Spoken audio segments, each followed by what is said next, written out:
sometimes you never know when you're being scrutinized or when you're under suspicion.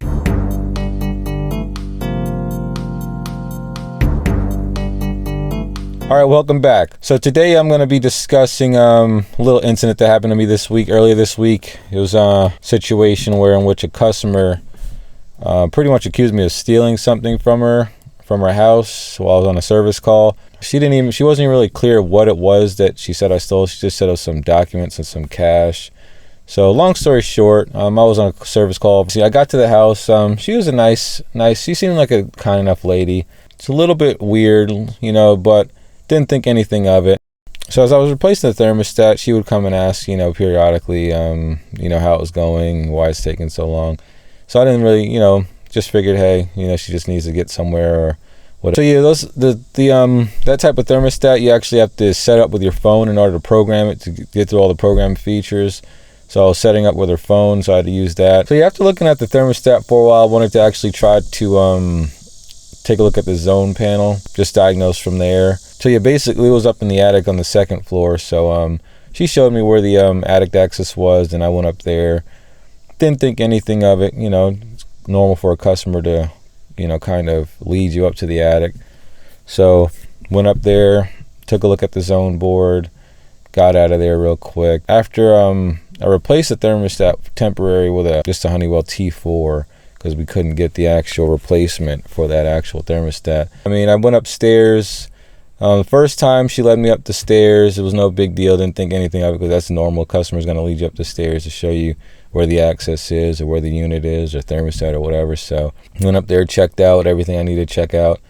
Second time, I went up there by myself without her, and just to check on, like I said, I think I did cycle the purge override or something. Yeah, as I was going down, she was coming back up, basically to kind of intercept me and, just to ask me, hey, what'd you need from up here? Did you need anything? Or, basically just, that kind of thing. I was like, no, I'm fine. I'm just checking, making sure the system is working, functioning the way it should.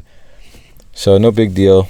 By that time I was like, all right. Well, third time I went back up there by myself, because like I said, I was just kind of being ignorant, I guess, naive about it. So boom, heading back down.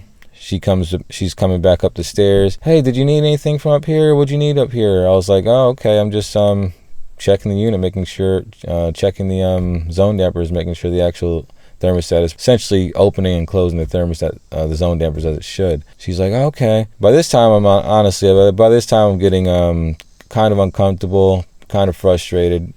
So at this point, I'm like, you know what? Let me just finish this thing up and get out of here, to be honest with you. So, because yeah, like I say, it's pretty offensive to have someone kind of on your back like that, while you're trying to do them a service. Didn't think anything too much of it. Yeah, it was kind of rubbed me the wrong way, but honestly, I've got a thick skin dealing with customers, so I didn't think anything more of it until my boss, he actually called me up the next day, and he was calling me about something else, but he kind of threw it in the conversation. Hey, that call you at the other day. I was like, yeah, what about it? It's like, yeah, she said you stole some an envelope for her that had that had some cash in it. So I was like, oh no.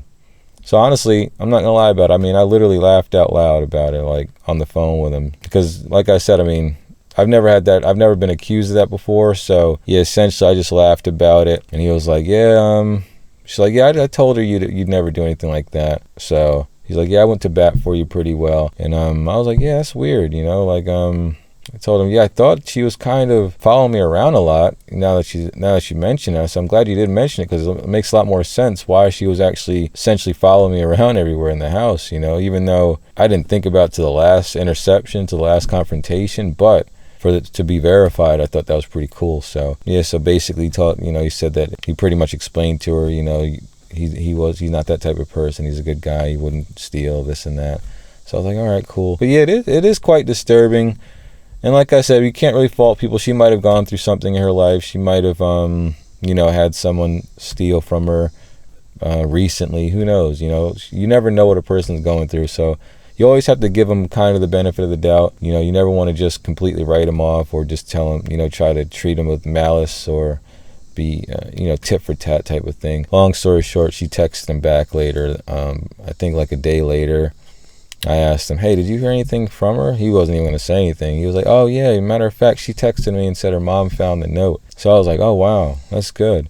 But you know, it was just like I said, the more I thought about it, the more it was to the point where I felt like, man, this could actually escalate. Like, I need to take this a little bit more seriously, because essentially, who knows? I mean, she took it as far as actually calling, you know, the company, you know, to complain, or at least to file some sort of complaint. So yeah, she could have just as easily called the police and just had me under some kind of strange interrogation, or just having to prove my innocence. So it's one of those things where it's really, like I said, that's pretty rare. I'm sure that that type of situation happens, but when it does, you want to take it seriously, because, you know, like I said, I'm not sure honestly what her, maybe she just had it misplaced. Honestly, I was beginning to think that she was just trying to get one over, and essentially basically gets robbed the company for some money or something, just accuse me of stealing something and say, oh, I want it back, type of thing. That's what I initially thought, but after she said her mom found it, I mean, maybe she just really misplaced it and thought I took it from her. So you want to try to adapt to that if possible. And like I said, don't be paranoid, don't be thinking everyone's suspicious of you, but when you start to get those pretty apparent vibes, try to make an attempt to appease the customer, make an attempt to show the customer that you are a trustworthy person, you're just here to do the job, you're not here to steal anything. And just try to make that as clear as possible. Honestly, I just want to know, have any of you guys had to go through anything like that before? And if so, yeah, leave it in the comments below, because I'm really curious to know if this is something that's pretty common. I imagine it would be. I mean, given we spend so much time in people's houses, and I'm just not used to people being that paranoid. But yeah, just let me know what you think, and just let me know if you've experienced anything similar, and if so, how'd you handle it? You know, or how would you handle it if you haven't experienced anything like it? Because essentially, like I said, this is my first time in dealing with anything like that. I'm glad everything got resolved, because like I said, it could have escalated before it got resolved, and I would have been, you know, in a pretty precarious situation trying to figure out, you know, how to prove my innocence or whatever. So, you know, it's one of those things you want to keep in mind when you're in people's houses, how to conduct yourself in a professional enough manner to where people don't think you're stealing from them. I feel I'm pretty professional in the first place, so that was just kind of that was an anomaly. You know, that was something that she was going to think you were stealing from her regardless. She was that type of person, just based off of, you know, my short interaction with her. I think that that was her disposition. So yeah, no big deal, no hard feelings. On to the next one, and we'll see you on the next one. Thanks for watching. Bye.